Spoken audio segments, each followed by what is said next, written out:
नमस्कार, मैं विजय। एक बहुत ऐसा मुद्दा है जिससे आज पूरा हिमाचल कहीं न कहीं से हर एक आदमी को जोड़ने में कामयाब हो रहा है। लड़ाई है देव नीतियों की समझ रखने वाले, प्रकृति को अपना समझकर उसकी भाषा को थोड़ा बहुत समझकर सबको अलार्म करने वाले एक व्यक्तित्व बनाम हिमाचल के उस तंत्र की जो यह मानने को तैयार नहीं है कि उनकी गलतियाँ और उनकी अपनी रीतियों से कहीं न कहीं देवनीति नाराज़ हुई है। जब आप उनको फेसबुक पर यह देखते हैं कि उन्होंने टाइम पर लिखा है कि इतने बजे यह डिक्लेरेशन हो रहा है कि कल यह घटना हो सकती है, उस समय मौसम विभाग के येलो, रेड और अलग-अलग तरीके के अलर्ट से हमारा कोई वास्ता नहीं होता। क्योंकि मौसम विभाग अपने हिसाब से पढ़ता है, उनकी अपनी वैज्ञानिक नीतियाँ होंगी, लेकिन जैसा हम पहले भी बोल रहे हैं कि देव नीति पर इस समय डीपीआर नीति भारी पड़ रही है। तो आज मौसम और बाकी सब आपदाओं से अलग हटते हुए हिमाचल का एक ऐसा जिसको हम बोलते हैं कि गाँव की गूँज दिल्ली तक, तो मंडी की एक गूँज जो है इस समय दुनिया तक जा रही है। लोगों को यह सोचने समझने पर मजबूर कर रही है कि ऐसी कौन-सी किताब है जो गोपाल कपूर जी पढ़ते हैं और बता देते हैं। लोगों का अलग-अलग इनको लेकर के तंज है, लेकिन आम जनता मान रही है कि गोपाल कपूर हमारी भाषा और हमारे दर्द की बात पहले बताकर हमारी रक्षा कर रहे हैं। तो गोपाल जी, सबसे पहले तो आपका स्वागत है। नमस्कार जी। एक एक सवाल है, मतलब मेरे मन में जब अब ऐसा लग रहा है कि हम लोग सतयुग वाले दौर से गुजर रहे हैं। तो जब आप बोलते हैं कि दैत्य और देव की लड़ाई, शिव की लड़ाई चल रही है, तो अगर मैं गलत नहीं हूं तो हिमाचल प्रदेश शिव त्रिजा में सुरक्षित है। 3 अलग-अलग कोने पर शिव की ऐसी शक्तियाँ हैं, जिन्होंने हम जिसे बोलते हैं कि हिमाचल प्रदेश खुद शिव और पार्वती के कवच के रूप में था, जिसको हम लोग कहीं तोड़ रहे हैं।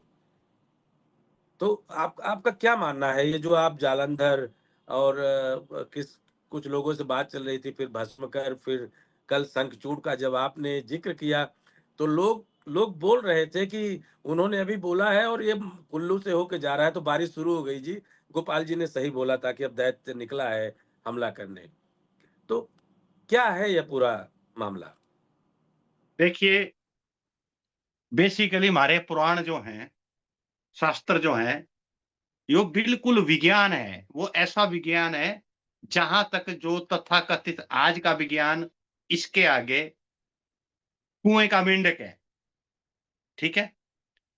वो कुछ फैक्टर लेके चलता है, हम शक्तियाँ लेके चलते हैं।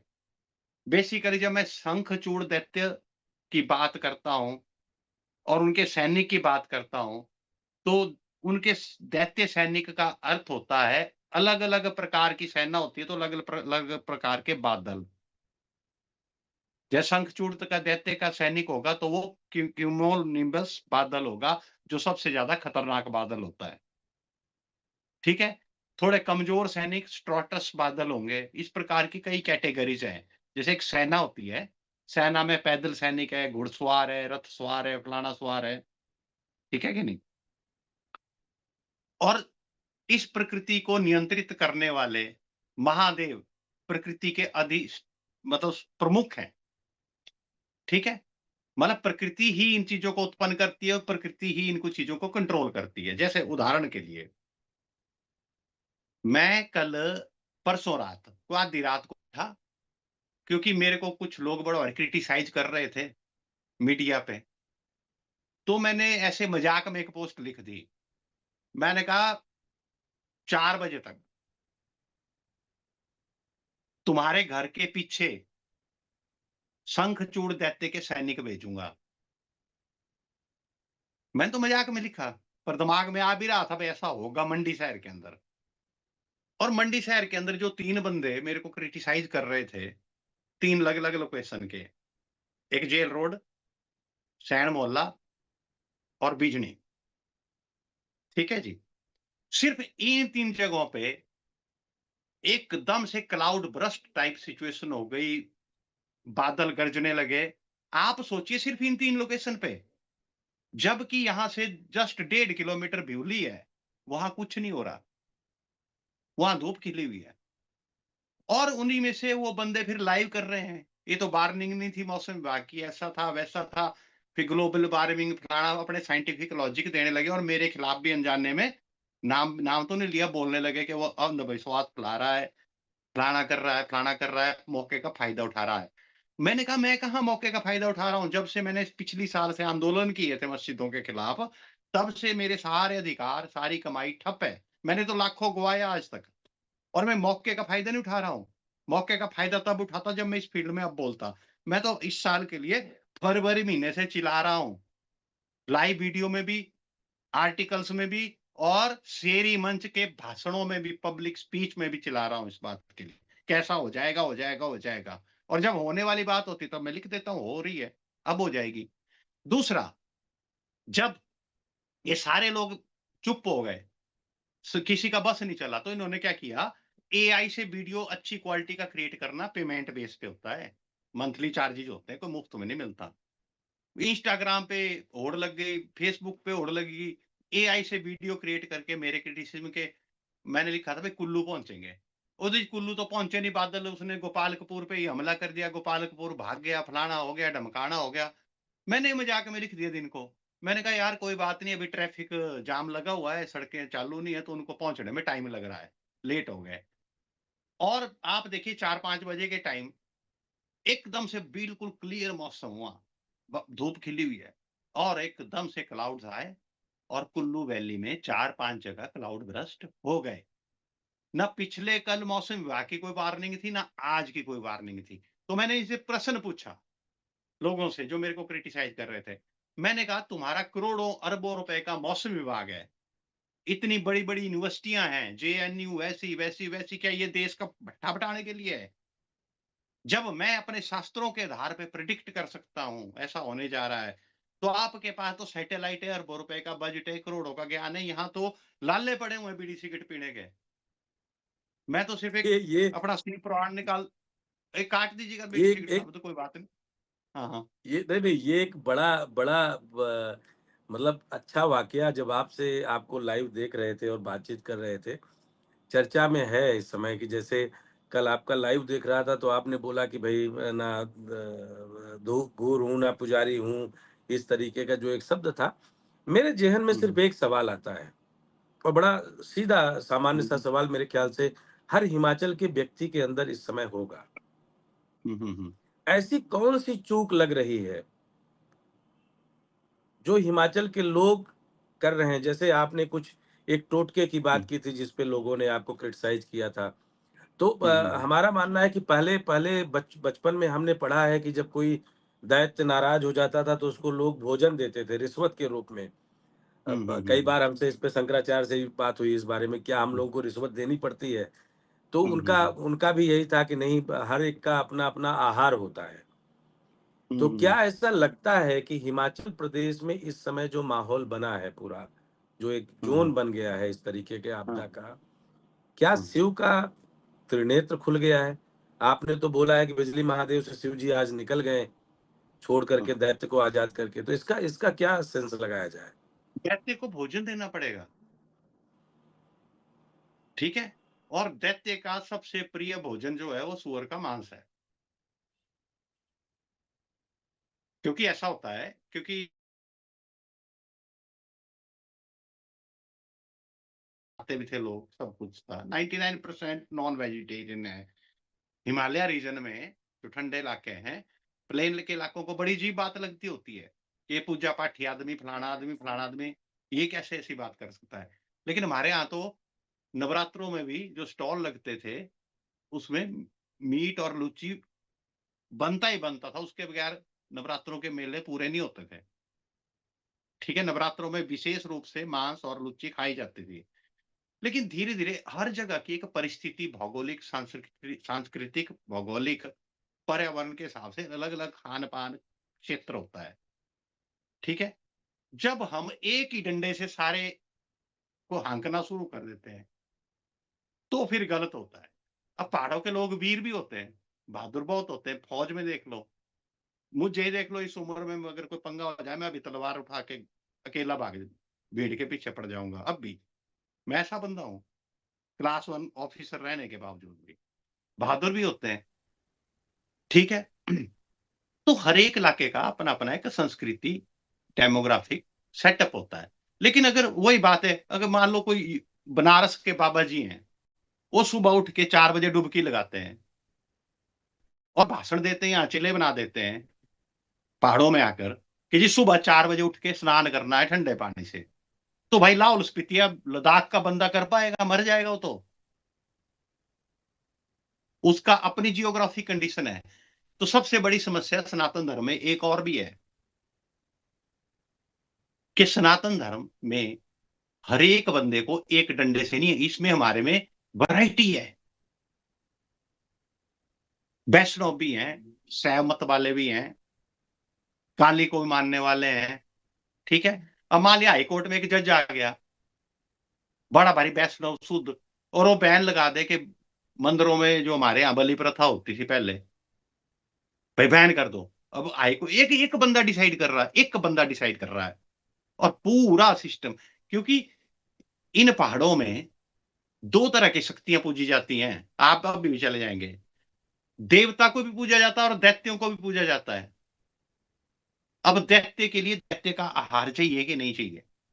अगर उसको नहीं मिलेगा अपना आहार, तो वो क्या करेगा? तांडव करेगा, उसकी तो दैत्य बुद्धि है, पहले ही है। ठीक है ना? और दैत्य को सबसे प्रिय सूअर का मांस है, और उसको हमने क्या कर दिया, मतलब धीरे-धीरे, धीरे-धीरे नैरेटिव स्थापित करके उसको ले आए हम बकरे के मांस में। ठीक है? और इसको सूअर के मांस से बकरे के मांस में बदलने के पीछे कुछ ऐसी शक्तियाँ थी, जिनको अपने आस-पास सूअर का मांस नहीं चाहिए। तो ये भी एक कारण है। बहुत कारण है। नहीं, एक एक अच्छा, सवाल धीरे-धीरे। एक सवाल उठता है। हाँ, हाँ। हुँ, हुँ। आपके इसी पे एक सवाल उठता है कि पहले अगर शुरू में देखें तो जंगली सुअर और उनका आतंक हर जगह ज़्यादा होता था क्योंकि जंगल बचे होते थे। हाँ, हाँ, और हाँ। बकरे और भेड़ जो इस तरीके के पहाड़ पर मुझे लगता है कि वो हमारी आपकी एक संस्कृति का हिस्सा थे। हुँ, कहीं हुँ। न कहीं उससे हमारी रोज़ी-रोटी और बाकी चीज़ें चलती थी, इनकी अपनी नीतियों के कारण। तो क्या आपको लगता है ये भी एक हुँ। शिफ्टिंग का कारण है कि हमारे जंगल ही खत्म हुए धीरे-धीरे? तो वो तो नेचुरली है, जंगल भी खत्म हो रहे हैं इस चक्कर में, बहुत से रीज़न हैं, लेकिन फिलहाल हम सिर्फ़ इसी मुद्दे पे मैं चाहता हूँ कि अच्छा, जो मैंने ग्लोबल वार्मिंग वालों से प्रश्न पूछा, मैं ये नकार नहीं रहा हूँ, ग्लोबल वार्मिंग और पर्यावरण वाला हिस्सा नहीं नकार रहा हूँ, लेकिन इसका जो इस आपदा में योगदान है, वो 10-15% है सिर्फ हिमाचल में, 10-15, वो पूरे वर्ल्ड में है, ठीक है? तो इस प्रकार की भयंकर आपदा क्या उत्तरी पश्चिमी हिमालय क्षेत्र में ही आ रही है? क्या आल्प्स रीजन में नहीं आ रही? स्विट्जरलैंड में नहीं आ रही? अलास्का में नहीं आ रही? वहाँ क्यों नहीं आ रही? अगर ग्लोबल है तो फिर ग्लोबल होनी चाहिए ना चीज़, ये रीजनल क्यों हो गई? तो एक एनवायरमेंटलिस्ट, सो कॉल्ड एनवायरमेंटलिस्ट जो ग्रेटा थुनबर्ग की तरह हैं, जिनकी फंडिंग होती है किसी एजेंडा के तहत, वो हमें सिर्फ पर्यावरण मुद्दों पे ही फोकस कर रही है। सीधे गाली दे देगा कोई, नदी नाले में मकान बना दिए, नदी नाले में मकान दे बना दिए, पेड़ काट दिए, पेड़ काट दिए। इसका रीज़न देखो, ठीक है 10-15% होंगे वो। यहाँ तो पता नहीं लग रहा, जहाँ सैकड़ों सालों से बस्तियाँ हैं, कहाँ से बादल फट के नाला बन रहा है, नदी बन रही है। वो तो इतनी सैकड़ों सालों से सुरक्षित इलाके हैं। तो ये लॉजिक नहीं दिया जा सकता कि नदी नालों में। दूसरा, पेड़ काट दिए, पेड़ काट दिए। पूरे जितने बादल फटे हिमाचल में आज तक, उसका अगर डाटा लेंगे आप, तो सारे बादल मैक्सिमम, मतलब 99% बादल फटे या डैमेजेस हुए या लैंडस्लाइड हुए, वो उन हिस्सों में हुए जहां घने जंगल हैं, जहां घने जंगल हैं। और क्योंकि आपको अगर पहाड़ों का जियोग्राफी जो जानता है, यहाँ की वेजिटेशन जो जानता है, जो ईस्ट फेसिंग पहाड़ होता है, वो ग्रीनरी होती है वहां। जो वेस्ट फेसिंग पहाड़ होता है वो सूखा होता है, वहां आप जितना मर्जी पेड़ लगाओ नहीं लगेगा जबरदस्ती भी। जो बीच में आ गई, मतलब एक साइड नॉर्थ ईस्ट, एक साइड, उसमें मिक्स होता है, ठीक है कि नहीं? तो जितने सूखे पहाड़ है वो तो सुरक्षित हैं, वहां तो 1% डैमेज नहीं हुआ। 99% डैमेज वहीं हुआ जहां घने जंगल है। तो पर्यावरणवादियों का यह मुद्दा भी खत्म हो गया, ठीक है कि नहीं? तो इस तरह से अब बड़ा ये, अब हमारा जो सनातन समाज है ना, एक बड़ा बड़ी बेवकूफ समाज है। जो नैरेटिव उनका इकोसिस्टम स्थापित कर देता है ना, हम उसी को अपना के आगे बढ़ा देते हैं, अपनी बुद्धि नहीं लगाते। बड़ी एक लाइन है, अगर आप पुराने में याद करें कि भाई भारत के बारे में यही है ना कि कोस कोस में पानी बदले, कोस कोस में वाणी। तो यानी हम्म। हमारी जो ट्रेन है पूरे हिमालयन की, हिमाचल की, वो हम्म बिल्कुल अलग तरीके की भौगोलिक स्थिति है हमारी। हम्म और देवताओं का हर जगह वास, अगर हम बिजली महादेव को देखें तो पीछे पार्वती की पूरी शक्ति है। मणिकरण से अगर हम देखें, इधर हम चले आए तो आपके पास श्रीखंड है, फिर उधर मणिमहेश है। तो ऐसा लगा नहीं कि इस बार जो ये पूरी सिस्टम को जो एक तरीके से ये नुकसान हुए, उस नुकसान में जो आपकी देवनीति वाली जितनी बातें थी, जो आपने सनातन की बात की, सनातन बेसिकली अगर मैं आसान शब्दों में बोलूं तो प्रकृति से सीधे संवाद करने की एक बड़ी शानदार व्यवस्था थी। हमारे ऋषि मुनि भी करते थे, हम सबको पढ़ते लिखते थे, समझते थे। हमने प्रकृति को बड़े सही तरीके से पढ़ लिया था पहले ही, जिसको आज साइंटिस्ट लोग खोज रहे हैं। वो बोलते हैं ना कि 9 ग्रह हैं, तो सृष्टि तो पहले से ही है, आज आपको पता चला कि ये वाला ग्रह ऐसा है। तो हम तो इस बात से साइंटिफिकली आपसे सहमत हैं कि भाई जो देव दैत्य की आप लड़ाई की बात कर रहे हैं, अगर हम उसको आज के ग्लोबल वार्मिंग के इनके एलिमेंट्स को भी मान लें, तो हमारे एलिमेंट्स ऐसे कौन से हैं जो लगता है कि समाज ने उन एलिमेंट्स को उसमें फिट कर दिया कि जो सीधे संवाद था जो देव का समाज से, वो टूट गया, जिनके देखिए, पीछे कहीं ना कहीं ये पूरा। मैं कुछ बातें मीडिया के थ्रू नहीं बोल सकता। जहां जहां डेमोग्राफिक चेंज हुए, वहां वहां आपदाएं बढ़ी, ठीक है? क्योंकि मैं कब से लिख रहा हूं, बोल रहा हूं, बकवास कर रहा हूं, आपदा तो अब आई, मैं तो मंच से बोली ये चीजें, कि जहां जहां भी देव शक्तियों को निस्तेज करना हो, चुपचाप वहां गौ मांस चाहे पेस्ट के रूप में या किसी रूप में पहुंचा दो, तो वो देव शक्ति हमारी रक्षा नहीं कर पाएगी। यही हो रहा है। दूसरा, पूरे उत्तरी पश्चिमी हिमालय क्षेत्र का जो कंट्रोल रूम है, कई बार बता चुका हूं कि बिजली महादेव जलंधर दैत्य के सिर पे दिमाग को कंट्रोल करके बैठे हैं। यही कारण है कि उस जलंधर रूपी दैत्य को मूर्छित रखने के लिए हर 12 साल बाद इंद्रदेव वहां पर भयंकर वज्रपात करते हैं, और मंदिर सब सुरक्षित रह जाता है, और शिवलिंग खंडित होता है, दोबारा जोड़ा जाता है उसे मक्खन से। ये हमारा वो है। तो उसको मूर्छित रखने की कहानी है कि मूर्छित रहे, ठीक है? अब जब हम मनुष्यों ने खुद ही अति कर दी, जितने ये पवित्र कैलाश हैं वहां जाके हर कोई, इसको मैंने पहले ही बोला था, इनको पब्लिक के लिए बंद करना चाहिए। ये तपोस्थली है, तपस्वी जाए सिर्फ, और जो वहां पूजा पाठ करने वाले वही जाए, आम जनता। अब आम जनता में कौन जा रहा है, क्या लेके जा रहा है, जानबूझ के कोई षड्यंत्रकारी जा रहा है, किसको क्या पता, भेष बदल के, नाम बदल के, अगर वहां पर वो गौ मांस पहुंचाएगा तो देव शक्ति वहां से पलायन कर जाएगी, फिर हमारी रक्षा कौन करेगा? ठीक है कि नहीं? फिर वहां आसुरी शक्तियां वास करेंगी। अब लास्ट जो कंट्रोल रूम है बिजली महादेव, हमने इतने, आपको देखो 2023 से काफी आंदोलन हुए, जून में भी हुआ, 25 जुलाई को यहाँ मंडी में मैंने कॉल दी थी, शेरी मंच पे आंदोलन हुआ, उससे पहले हुए। लेकिन क्या है कि सरकार और सिस्टम इनको, हर एक जो हमारा तपोस्थली है, इसको पर्यटन स्थल में बदल के पैसा कमाओ।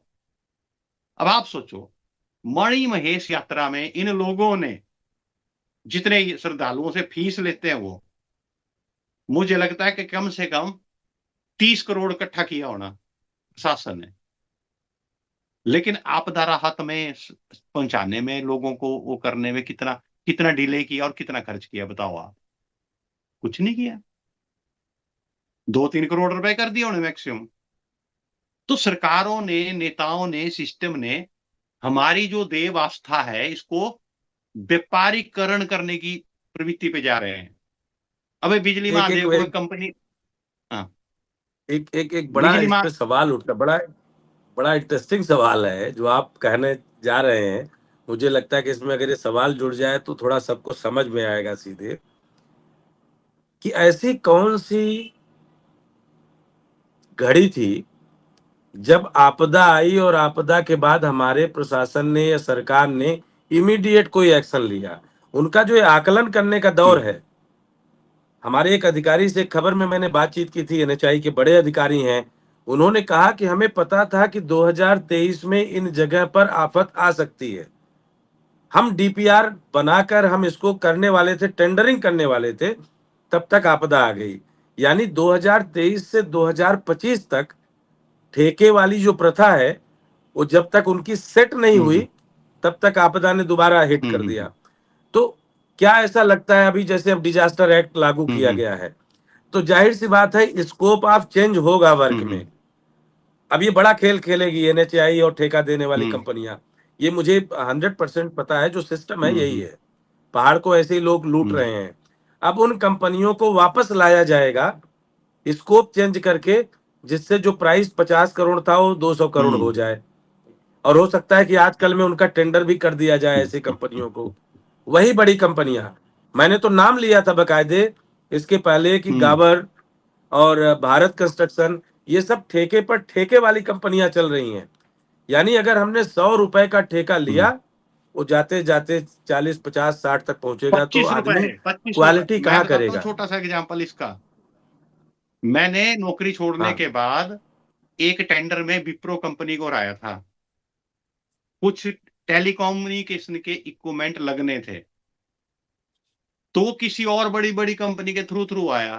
तो जिस इक्विपमेंट को इंस्टॉल करने का जो मेन कंपनी थी, वो 2 लाख रुपए ले रही थी, उसका हमें 20,000 रुपए मिल रहा था नीचे। बाकी तो वही है। मेरी इन्फ्लुएंस है, मैंने बड़ी कंपनी हूं, मैंने ले लिया ठेका। मैंने अगली छोटी कंपनी को दे दिया, अगली दे दी, अगली।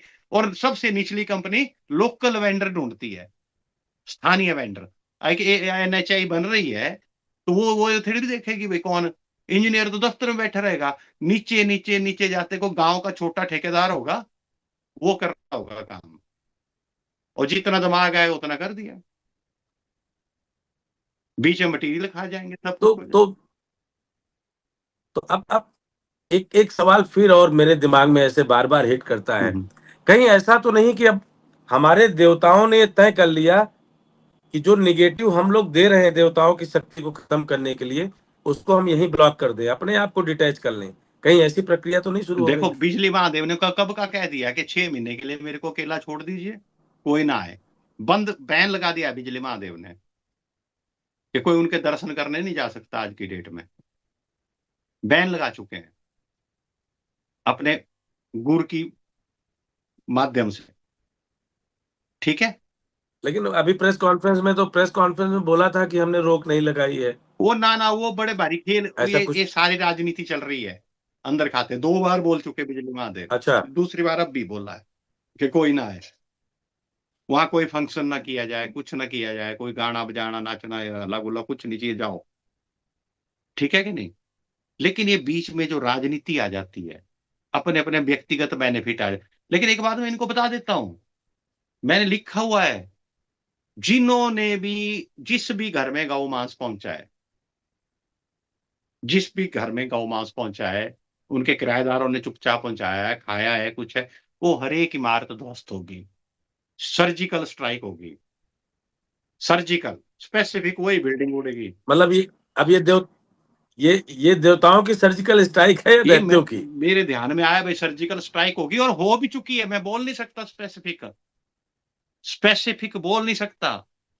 इसमें जितनी स्ट्राइक्स हुई हैं, उसमें अब तक 30 से 40% सर्जिकल स्ट्राइक हुई हैं, जहां भी गो वहां।